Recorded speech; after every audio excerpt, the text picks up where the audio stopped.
It ఈస్గా south ఇండియాలో అమలయ్యి ఉండేది.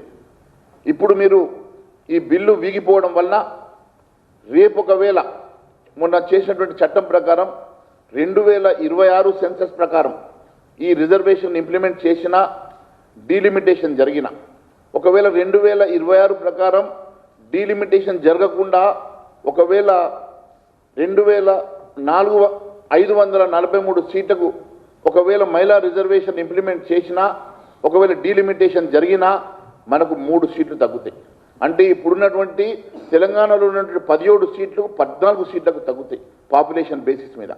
అదే ఒకవేళ 850కి 2025 సెన్సస్ ప్రకారం మనం నిర్వహిస్తే అప్పుడు మనకు 23 సీట్లు, అంటే మనకు ఈరోజు రావాల్సిన 26 సీట్లకు 23 సీట్లు అంటే మళ్ళీ మనకు 20% పడిపోయి 3 సీట్లు తగ్గుతాయి.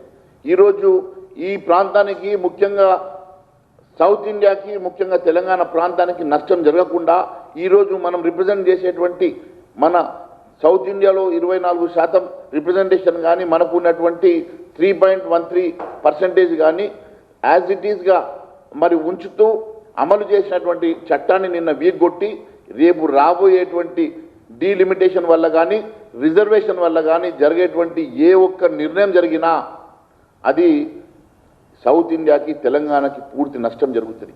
ఒకవేళ రేపు మళ్ళీ ఈ చట్టాన్ని మార్చాలంటే 2/3 మెజార్టీ కావాలా. మళ్ళీ పాపులేషన్ కాకుండా ఇదే బేసిస్ మీద మరి అన్ని రాష్ట్రాలకు సమాంతరమైన సమన్యాయం జరిగి అన్ని రాష్ట్రాలకు సమాంతరంగా 50% రిజర్వేషన్ పెంచాలని ఒక నిర్ణయం తీసుకోవాలంటే మళ్ళీ 2/3 మెజార్టీతో మాత్రమే పార్లమెంట్లో పాస్ అయితే తప్ప అది సాధ్యపడదు. మరి ఒకవేళ ఇప్పుడు ఉన్నటువంటి చట్టాల ప్రకారం మొన్న జరిగినటువంటి మరి అమెండ్మెంట్ ప్రకారం 2026 సెన్సస్ ప్రకారం తెలంగాణ ఒకవేళ రిజర్వేషన్ ఇంప్లిమెంట్ చేయాల్సి వచ్చినా డీలిమిటేషన్ చేయాల్సి వచ్చినా అత్యధికంగా నష్టపోయేది మరి దక్షిణ భారతదేశం, దాంట్లో అత్యధికంగా నష్టపోయేది తెలంగాణ రాష్ట్రం అన్న సంగతి నేను గుర్తు చేస్తా ఉన్నాను. ఇవన్నీ తెలిసి ఈరోజు ముఖ్యమంత్రి రేవంత్ రెడ్డి గారు మాట్లాడుతూ ఉన్నారా, లేకుంటే తెలియక మాట్లాడుతూ ఉన్నారా, లేక తెలిసి కూడా తెలియనట్టుగా నటన చేస్తూ ఉన్నారా, ప్రజలకు దీని మీద వివరణ ఇవ్వాల్సిందిగా కోరుతా ఉన్నాం.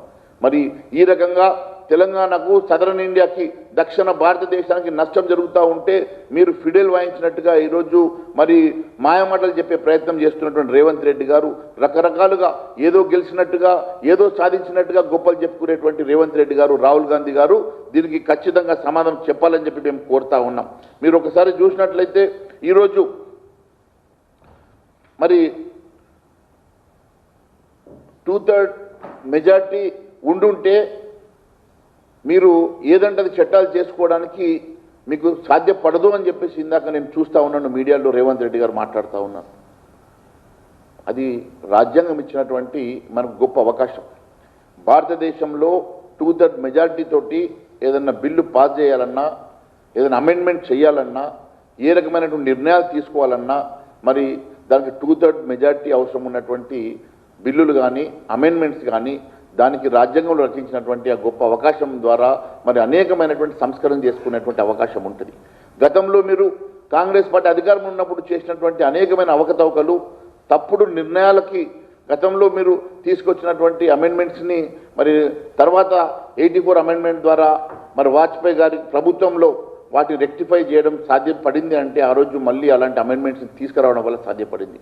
నేను ఈరోజు తెలియజేస్తా ఉన్నాను, మీరు ఈ కాంగ్రెస్ పార్టీ చేసినటువంటి మహిళలకు ద్రోహం కానివ్వండి, దక్షిణ భారతదేశానికి చేసినటువంటి ద్రోహం కానివ్వండి, దక్షిణ భారతదేశంలో ప్రజలు మర్చిపోరు, మహిళలు ఎప్పటికీ మర్చిపోరు. మీరు చేసిన ద్రోహాన్ని పూర్తిగా ఖండిస్తూ ఉన్నాం. ఖచ్చితంగా ఈ అంశం మీద ప్రజల్లోకి వెళ్తాం. మహిళా లోకం ఖచ్చితంగా మా వెంట నడుస్తుంది.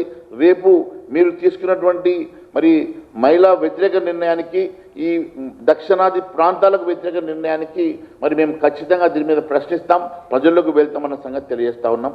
ధన్యవాదాలు.